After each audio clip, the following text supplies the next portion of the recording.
오늘 이 시간 우리에게 주시는 하나님 말씀은 신약성경 요한복음 9장 말씀입니다. 9장 35절부터 41절까지 말씀을 봉독해 드리겠습니다. 예수께서 그들이 그 사람을 쫓아냈다 하는 말을 들으셨더니 그를 만나서 이르시되 네가 인자를 믿느냐? 대답하여 이르되 주여 그가 누구시오니이까 내가 믿고자 하나이다. 예수께서 이르시되 네가 그를 보았거니와 지금 너와 말하는 자가 그이니라. 이르되 주여 내가 믿나이다 하고 절하는지라. 예수께서 이르시되 내가 심판하러 이 세상에 왔으니 보지 못하는 자들은 보게 하고 보는 자들은 맹인이 되게 하려 함이라 하시니 바리새인 중에 예수와 함께 있던 자들이 이 말씀을 듣고 이르되 우리도 맹인인가? 예수께서 이르시되 너희가 맹인이 되었더라면 죄가 없으려니와 본다고 하니 너희 죄가 그대로 있느니라. 아멘. 이는 하나님의 말씀입니다. 오늘 사순절 기간을 보내면서 예배드리는 여러분 모두에게 주님 저는 믿습니다 라는 신앙 고백이 더욱 풍성해지시기를 주의 이름으로 축원을 드립니다. 요즘 제가 뭔가 저와 관련된 그런 숫자를 자주 헤아리고 있다고 하는 것을 이제 발견을 하게 됩니다. 어쩌면 뭔가 이제 정리를 할 때가 되었기 때문일 수도 있겠다 하는 그런 생각을 해봅니다. 제가 언제부터 전도사 생활을 시작했는가 그것도 따지게 되고요. 또 목사 안수 받은 지가 몇 년 되었나 그것도 이전보다는 더 깊게 생각을 하는 것 같습니다. 제가 1980년도부터 서울 반포에 있는 이숙교회에서 전도사 생활을 시작했으니까 목회자 생활로는 올해가 46년째다. 굉장히 오래됐습니다. 제가 볼 때는요. 목사는 언제 되었는가? 1987년 아마 3월 10일쯤으로 제가 기억이 되는데요. 청주 우암교회에서 충목로회가 열렸을 때에 제가 목사로 임직을 받았습니다. 물론 이제 청주 제일교회가 부목사로 청빙을 했기 때문에 목사 임직을 받게 되었습니다. 목사 된 거로만 쳐도 39년. 도대체 이 목회자로 살면서 수많은 그 목회 여정에 부침이 있었을 터인데 이 긴 시간을 어떠한 신앙 고백과 자세로 너는 목회를 했니? 하고 주님께서 지금이라도 물으신다면 뭐라고 답변을 할 수가 있겠는가? 그게 이제 매우 궁금하기도 합니다. 그래서 저는 오늘 요한복음 9장 태어날 때부터 맹인이었던 사람이 예수님을 통해서 새로운 세상을 만나고 또 모든 것을 다 보게 되어지고 판단하게 될 때에 예수님께 했던 신앙 고백이 아니면 저도 이 목회 여정을 지금까지 이어올 수 없었을 것이다 라는 판단을 오늘 본문을 읽으면서 설교 준비를 하면서 하게 되었다 하는 말씀입니다. 저도 그렇지만 여러분 평생 교회를 통한 신앙생활을 할 때 끝까지 놓치지 말고 붙들어야 되는 신앙 고백이 뭐가 되어야 되겠는가? 이것을 오늘 말씀을 통해서도 다 같이 한번 확인할 수 있는 귀한 시간 되시기를 바랍니다. 저는 오늘 본문을 가지고 설교 제목을 정하는데 어떤 제목이어야만이 본문의 뜻, 복음서의 뜻, 예수님의 뜻과 가장 가까운 제목이 될까 여러 제목을 놓고 생각을 하게 되었습니다. 주로 이제 성경 번역본을 비교를 해가면서 제목을 정하게 되었는데 오늘 여러분들이 함께 이제 읽고 봉독한 내용 개역 개정판이 있겠고요. 개역 개정판은 이 맹인이었던 사람이 예수님을 향해서 주여 내가 믿나이다 하고 절하는지라 그렇게 되어 있습니다. 또 새번역 성경에는 주님 내가 믿나이다 하고 말하고서 예수께 엎드려 절하였다. 또 최근에 출판이 된 새한글 성경에서는 제가 믿습니다. 주님 그리고 예수께 엎드려 절했다. 메시지라고 하는 성경에서는 주님 제가 믿습니다 하며 예수께 경배했다라고 번역을 했습니다. 근데 오늘 저는 제목을 주님 저는 믿습니다로 정했습니다. 주님 저는 믿습니다.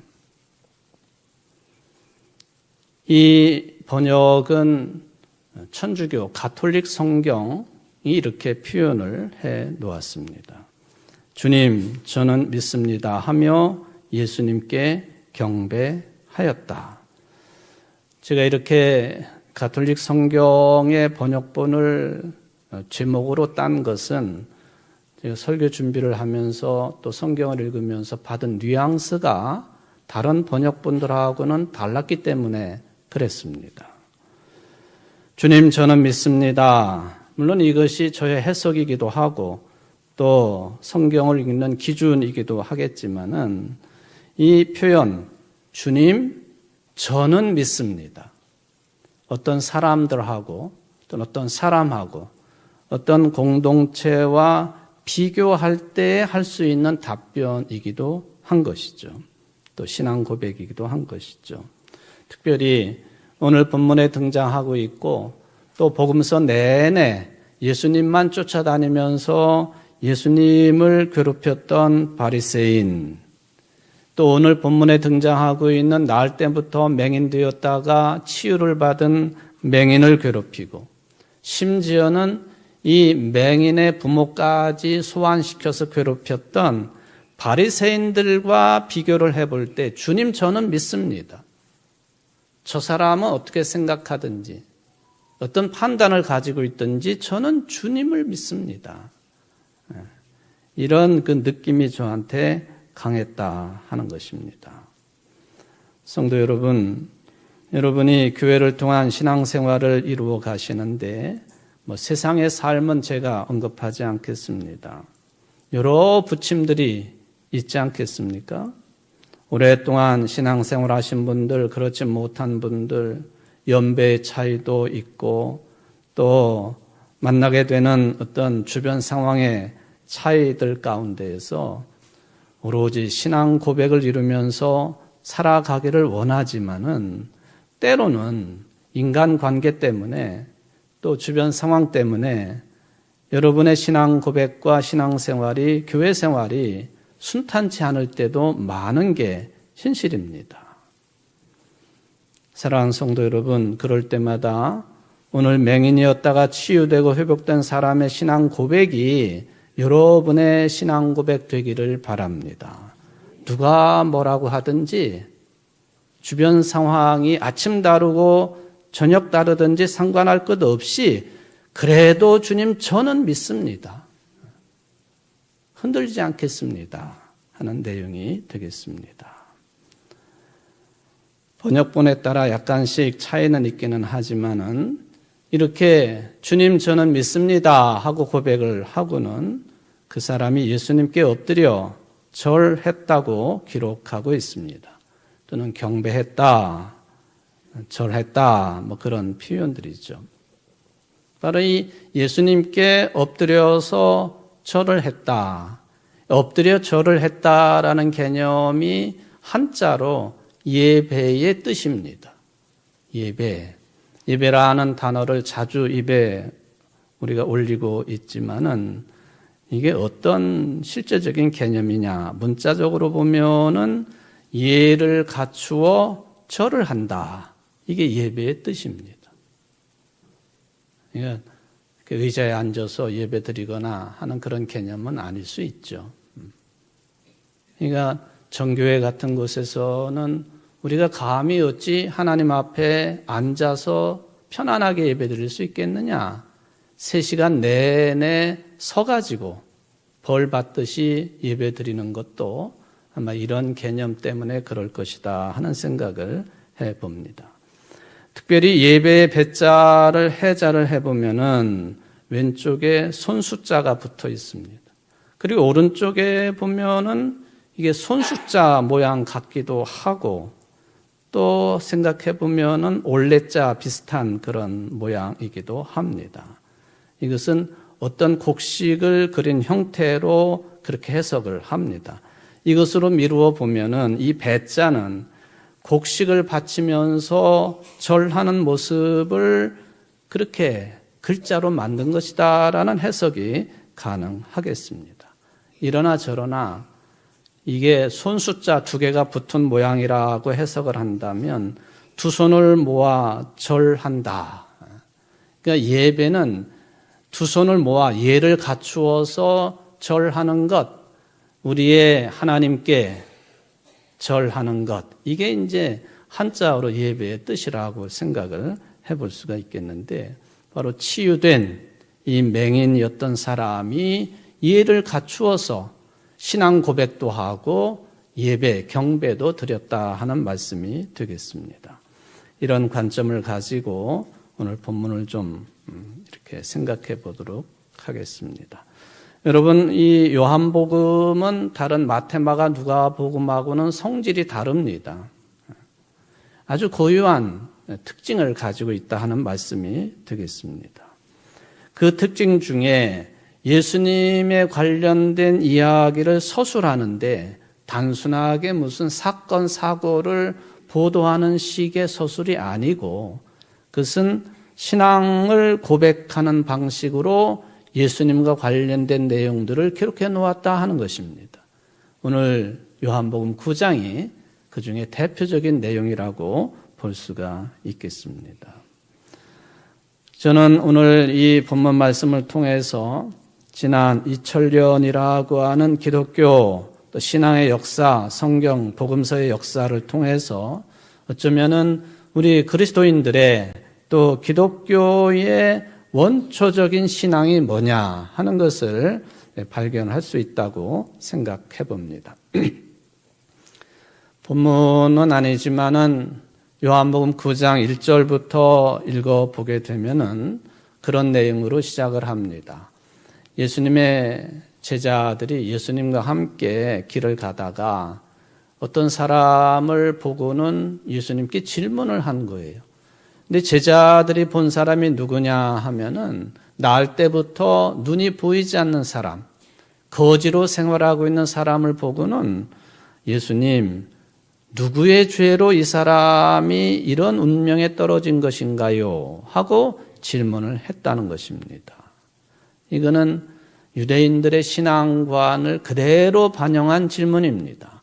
그러니까 예수님의 제자들도 예수님을 어느 정도 따라다니기는 했지만은 여전히 일반 유대인들과 똑같은 사고체계, 신앙체계에서 벗어나지 못했다는 것입니다.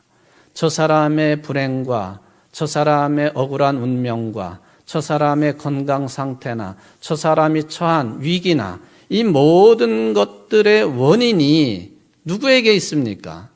그 사람에게 있는 것 아닙니까? 이런 차원으로 제자들이 예수님께 물어보았습니다. 그랬더니 예수님이 예상치 못한 답변을 하십니다. 매우 당혹스러운 내용입니다. 그 사람이나 부모의 죄가 아니라 하나님의 일을 드러내기 위한 것이다 라는 답변을 하셨습니다.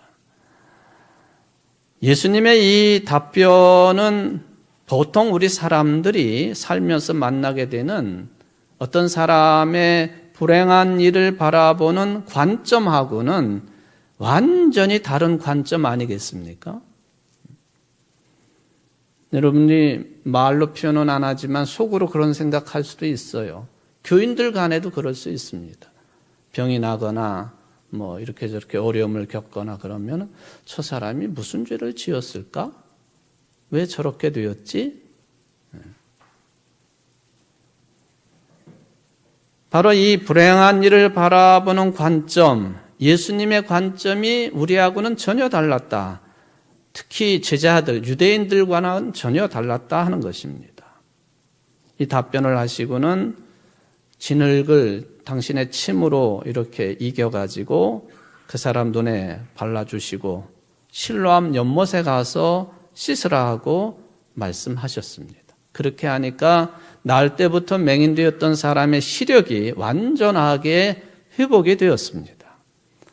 사람도 보게 되고 자연도 보게 되고 세상을 이제 똑바로 보게 되었다 하는 말씀입니다. 실로암이라고 하는 연못, 이 실로암이라고 하는 뜻은 보냄을 받은 자라고 하는 뜻을 가지고 있습니다. 우리 신약 성경에만 이 지명이 등장을 합니다. 누가복음에도 보면은 실로암의 망대가 무너졌다 하는 내용도 있기는 하지만은 무엇보다도 우리 믿는 사람들의 관심은 바로 오늘 본문에 있습니다. 예수님이 눈먼 자를 치유하신 사건의 장소로서 실로암 연못입니다. 그래서 모든 그리스도인들에게 이 실로암 연못은 매우 경외하는 중요한 장소가 되었다 하는 것이죠. 구약 성경에는 실로암이라고 하는 지명이 나오지는 않습니다. 그렇지만은 실로암 연못은 분명하게 존재하고 있었습니다. 여러분들이 잘 알고 있는 유다의 왕 히스기야 왕 때에 기원전 701년에 북쪽에 있는 대제국인 아수르의 왕 사네립이 공격을 자꾸 해대니까 공격을 하면은 예루살렘 성내에는 수원지가 별로 없었어요.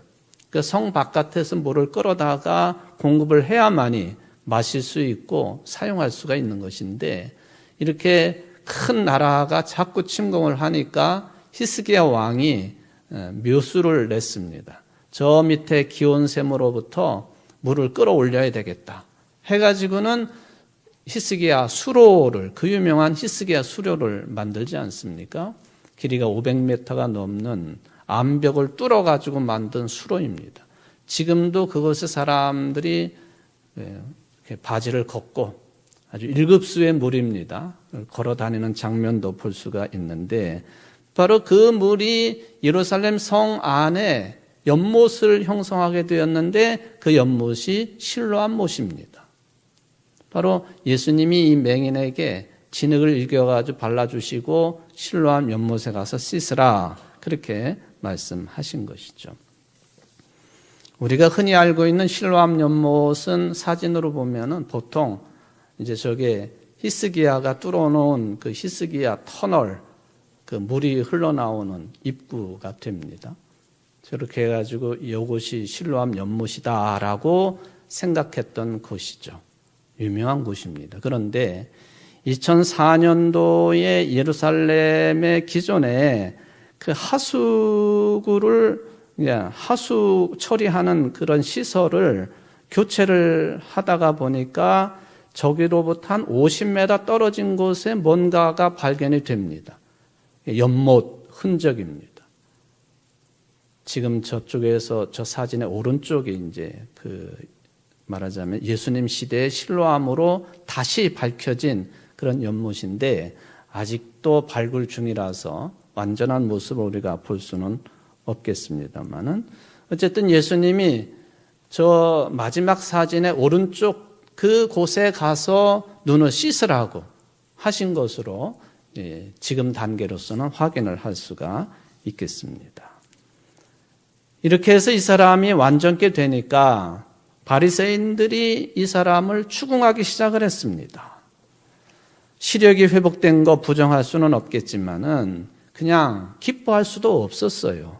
왜냐하면은 예수라고 하는 사람이 이 맹인을 낫게 한 날이 바로 안식일이었기 때문에 그랬습니다. 침을 뱉어서 진흙을 일기는 것도 노동이요. 눈에 바르는 치료 행위도 노동이요. 모든 것 행위가 예수님이 하신 행위가 모든 노동을 금지한 안식일 규정을 어긴 것이라고 본 것입니다. 이해가 안 되죠.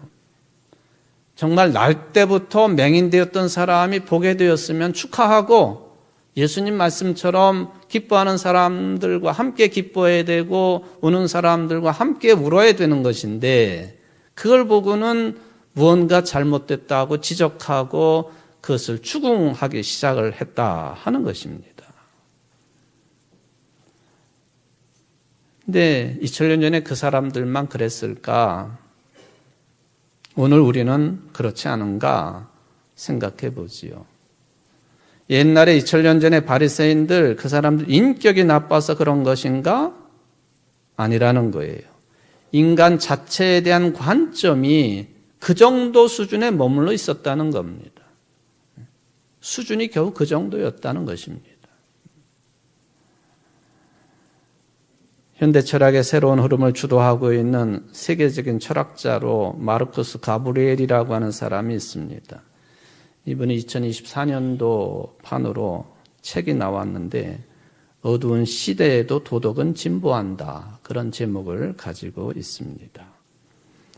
지금 인류의 역사 30년 전부터 흐름을 따져보면은 자유민주주의가 위기를 맞고 있고 또 인종차별이 만연되어 있고 전 세계적인 기후재앙 때문에 힘들어하고 디지털화가 완전히 고삐 불린 상태이고 이런 우리 사회 전반에 다양한 문제가 퍼져 있는데 적어도 우리가 인간이라고 한다면 도덕적인 이유에서 무엇을 하고 무엇은 하지 말아야 되는지 이전 과거보다도 훨씬 더 많이 숙고를 해야 되는 그런 시점에 우리가 놓여 있다. 이걸 이제 마르쿠스 가브리엘이 철학책 속에서 이야기를 합니다. 이전보다도 우리가 무엇을 하고 있는지 도덕적인 이유에서 무엇을 하지 말아야 되는지 더 많이 깊이 생각해야 된다는 겁니다. 그러면서도 희망적인 책 제목이죠. 어두운 시대에도 도덕은 진보한다. 그런데 오늘날 우리 한국의 개신교회를 보면요. 진보하고 있느냐? 더 긍정적인 방향으로 바뀌고 있느냐 하는 질문 앞에 그렇다라고 말할 자신이 전혀 없습니다. 어떤 경우이든지 간에 색깔론을 뒤집어 씌워 놓으면은 아무리 옳게 살아도 옳은 일을 해도 이게 잡아먹을 듯이 비난하는 그 분위기가 우리 개신교 안에 팽배하다는 것이죠. 그걸 다 성경의 근거에서 주장을 합니다. 취향이 다른 사람들을 죄인 취급하지 않습니까? 영국에서 미국으로 건너갔던 청교도들, 그 사람들은 철저하게 성경 말씀에 준해서 말하고 행동하는 사람으로 알려져 있는 사람들이죠. 그런데 흑인들을 노예로 삼는 것을 성경을 근거로 합리화했던 사람들입니다. 똑같은 내용은 아니지만은 그런 분위기, 그런 삶의 태도들, 그런 신앙관들이 여전히 2000년 전에 바리새인이 이 맹인되었던 사람을 추궁하듯이 세상 사람들을 추궁하고 있는 것은 아닌지 마르쿠스 가브리엘이 말합니다. 이런 문제들은 옳고 그름의 문제가 아니라는 것이죠.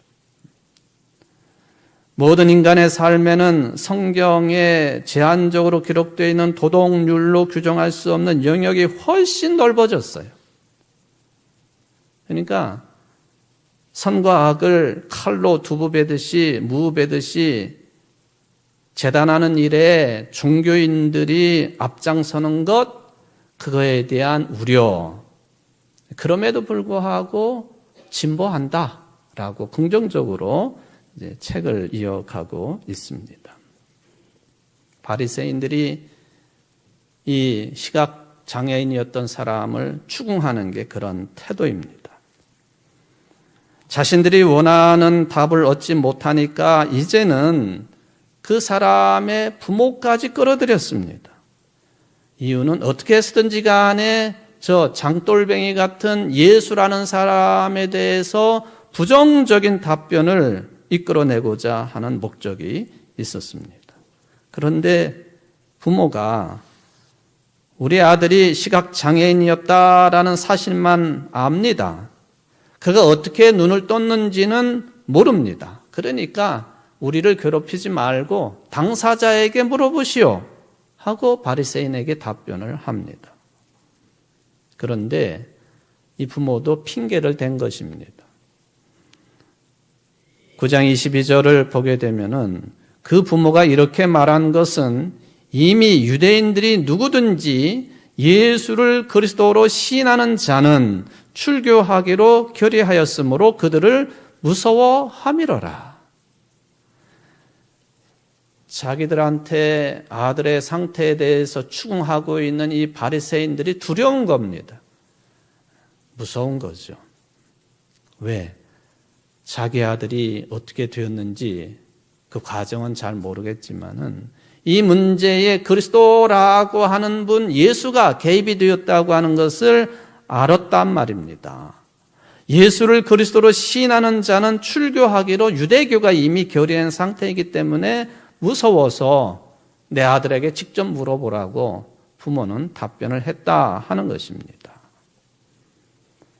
출교의 분위기 서기 90년 이후부터 더욱 팽배해졌던 유대교와 기독교 간의 갈등 구조입니다. 서기 90년은 늘 말씀을 드리자면은 구약성경 39권이 정경으로 채택이 된 해입니다.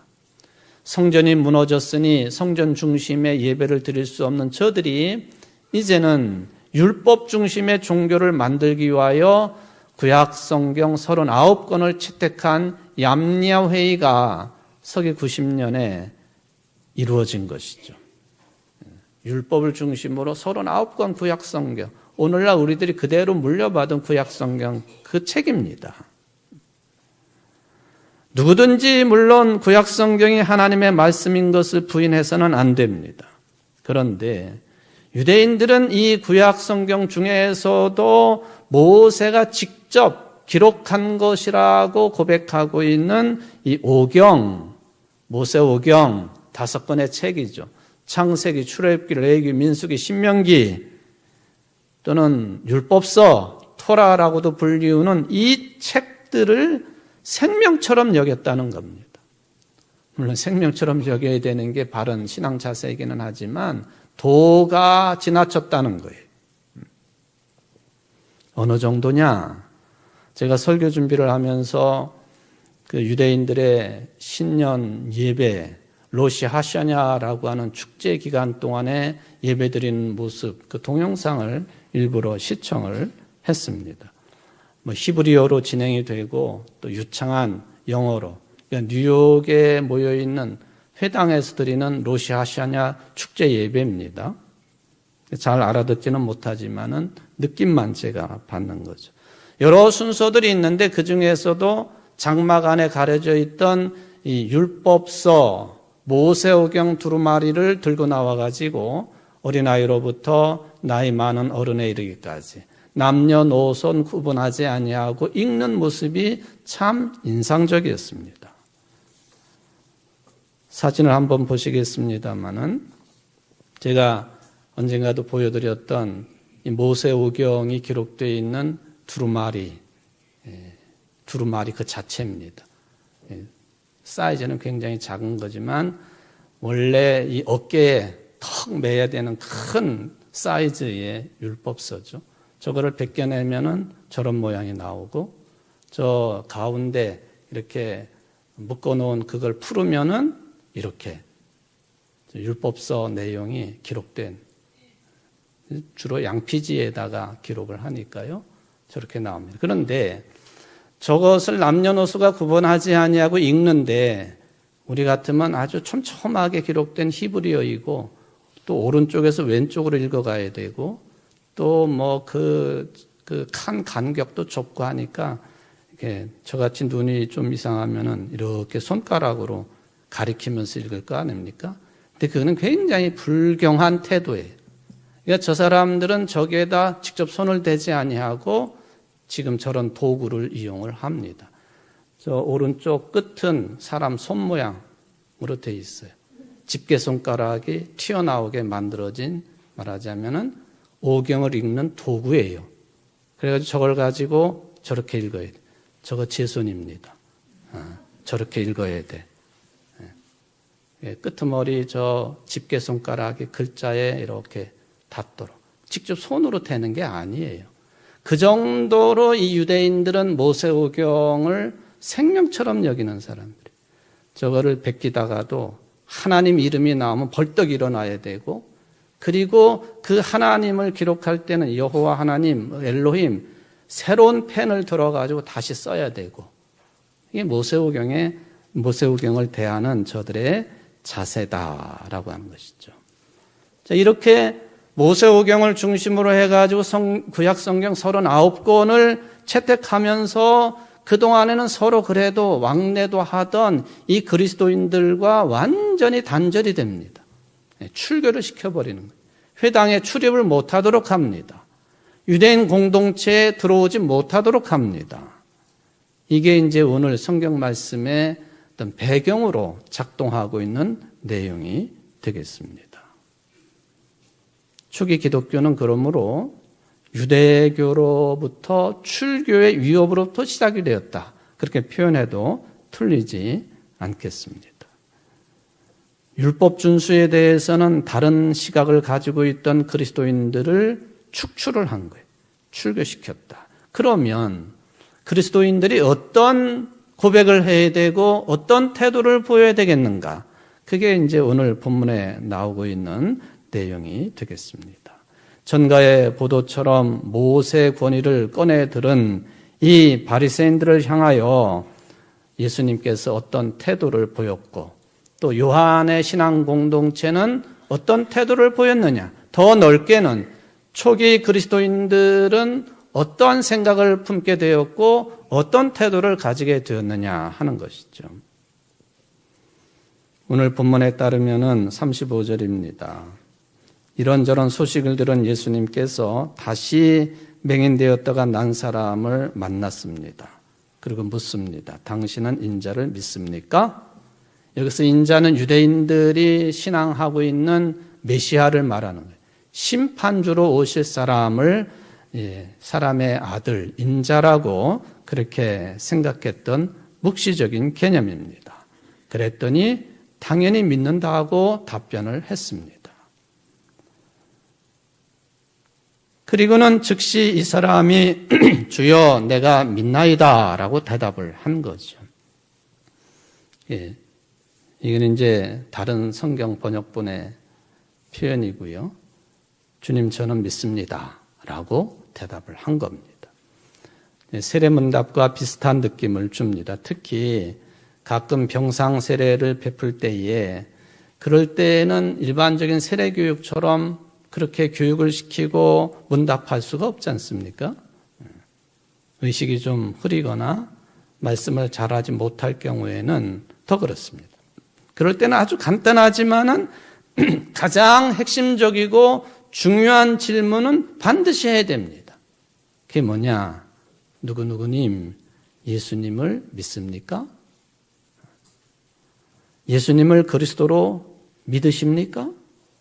예수님을 구주로 믿으십니까? 예수님을 나를 구원하실 분으로 믿으십니까? 그거라도 물어야 되는 거예요. 그거라도. 고개를 끄덕이시든지 입을 벌려 예하고 답변을 들어야만이 그제서야 병상 세례를 베풀 수가 있는 거죠.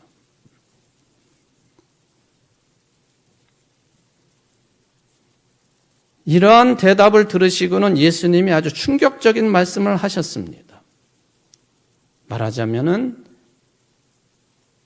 예수를 그리스도로 신앙 고백하지 아니하고 고백한 사람을 추궁하고 마치 정치검찰들이 그렇게 닥달하는 것처럼 닥달하는 바리새인들이 오히려 맹인들이다. 저들이 맹인들이다. 지식도 풍부하고 또한 유대인들이 지극히 존경하는 사람들, 아는 것도 많고 경험도 풍부하고 그 사람들이 오히려 맹인이다 하는 말씀이에요. 그들에게는 모세의 율법이 절대 규범이었습니다. 율법과 도덕률의 범주로만 세상과 인간을 보는 사람들이었습니다. 저들의 눈으로 볼 때는 시각장애는 죄인이었고 안식일을 어긴 예수님도 당연히 죄인이었습니다. 이런 절대 규범에 묶여있는 사람들은 다른 사람들을 자기가 신봉하고 있는 그 규범으로 죄인을 만드는 일을 통해서 만족을 느끼는 사람들이에요. 그렇게 해야만이 상대적으로 자신들이 인정을 받을 수 있기 때문에 그런 것 아니겠습니까?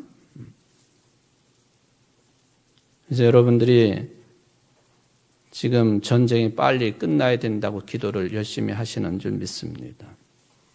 당연히 빨리 끝나야 돼. 근데 도대체 전쟁을 왜 하느냐 하는 겁니다. 왜 하느냐? 미국하고 이스라엘이 이란을 상대로 그 위험한 전쟁을 전 세계가 경제적으로 큰 암흑의 구덩이로 떨어질 만한 그런 근거가 되는 전쟁을 왜 하느냐 하는 것입니다. 저는 이 논리가 그대로 적용된다고 생각을 합니다. 쓰레기 같은 인간들은 응징해야 되고 죽여 없애야 되고 이 지구상에서 쓸어버려야 되고 그것 아닙니까? 도대체 미국의 대통령 주변에 포진하고 있는 사람들이 누구이기 때문에 미국의 그 가장 강력한 국가의 대통령이 저렇게 판단력이 흐려졌을까? 그 사위부터가 유대인입니다. 우리나라하고 이 관세 협상을 벌이고 있는 키 조그만한 장관 있잖아요. 러트닉 장관도 유대인이에요. 철저합니다. 그리고 그 주변에는 마가라고 불리고 있는 보수적인 신앙관, 청교도적인 신앙관 속에 살고 있는 기독교인들이 강력하게 대통령을 지탱해주고 있다 하는 거예요. 마가. 다시 한번 미국을 위대하게 만들자 그 뜻 아닙니까? 강경한 이민 정책을 펼치고 미국 우선주의를 펼치고 경제 보호주의를 펼치고 전통적인 가치를 강조하고 그런데 다섯 번째 대외 개입을 최소화한다. 그런데 전쟁을 그래도 일으켜요. 그러니까 마가 진영 안에서도 지금 막 이제 다툼이 일어나기 시작을 했지 않습니까? 왜 다른 나라 전쟁에 왜 개입을 하느냐 이겁니다. 나와 다른 사람들을 죄인으로만 보면서 우월의식에 사로잡혀서 일방적으로 자기 기준으로 상대방의 인생 자체를 해석하는 삶의 태도, 그게 예수님께 지적하고 있는 그게 맹인이라는 거예요. 눈은 밝게 뜨고 있지만 그런 생각을 가지고 살아가는 사람들이 맹인이다. 그러니까 예수님을 제대로 바리새인들은 알아볼 수가 없었던 것이죠. 그랬더니 바리새인들이 펄펄 뜁니다. 우리도 맹인이란 말이요? 우리가 무식하다는 말이요? 모세의 권위를 부정하는 것이요? 우리가 하나님을 모른다는 뜻이요? 회당에서 쫓겨난 그리스도인 공동체가 아니라 하나님의 말씀을 굳게 세우려고 그들을 회당에서 몰아낸 유대교가 잘못했다는 말이냐? 그랬더니 예수님이 더 강하게 밀어붙이십니다. 너희가 맹인이 되었더라면 죄가 없으려니와 본다고 하니 너희 죄가 그대로 있느니라. 얼마 전에 TV 프로그램을 보는데요. 만성적 범죄자라고 하는 용어가 튀어나왔습니다.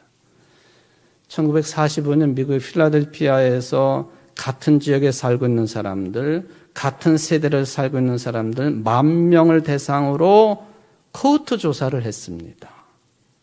그러니까 출생 지역이 같고 또 같은 사건을 경험한 사람들 이런 집단을 대상으로 18년 동안을 추적 조사를 한 내용입니다.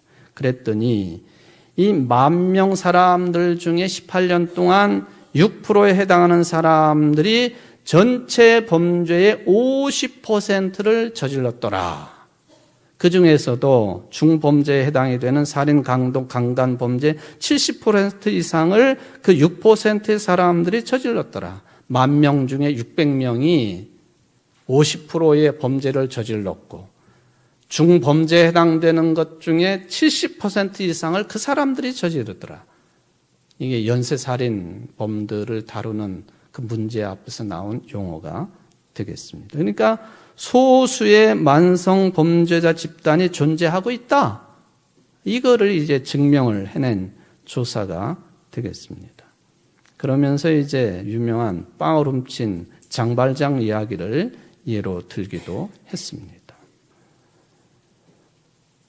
저나 여러분들처럼 평범한 사람들도 정도는 차이는 있겠지만은 하나님 앞에서 만성적인 죄인은 아니겠습니까?